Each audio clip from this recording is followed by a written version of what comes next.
ఒక చిన్న మంచి మాట ఏంటంటే, గౌరవము, ప్రేమ, స్నేహం అనేటివి మనం అడుక్కుంటే వచ్చేటివి కాదు. అవి ఎలా వస్తే మనకు విలువ ఉంటుంది మిత్రమా? ఇవి భిక్షగా అడుక్కునేది అసలే కాదు.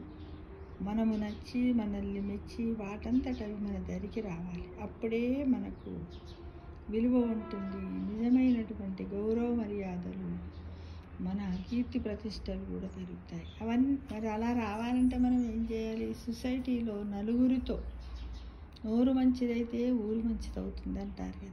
అందరితో ప్రేమగా, ఆప్యాయతంగా, ఎవరిని బాధ పెట్టకుండా మంచిని మాత్రమే చెప్పగలిగే వారికి నిత్యం అన్నదానము, జలదానము, ఇంటికి ఎవరైనా వచ్చినప్పుడు వాళ్ళను గౌరవంగా తన వాళ్ళలాగా అందరి ఎందు సమదృష్టి కలిగి ఉన్నప్పుడే అవన్నీ మన దగ్గరికి వస్తాయని కూడా మనము ఇక్కడ భగవద్గీతలో కూడా కొంత తెలుసుకున్నాం మిత్రమా.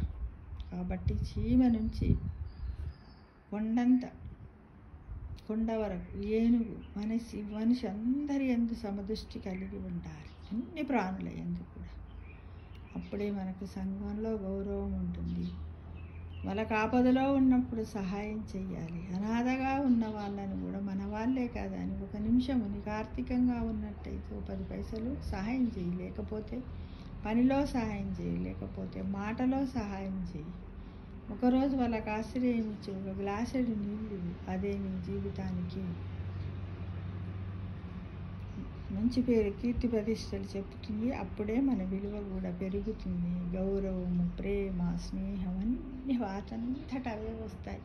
ఇవన్నీ నిత్య సత్యాలు మిత్రమా అని గ్రహించు. సర్వే జనా సుఖినో భవంతు.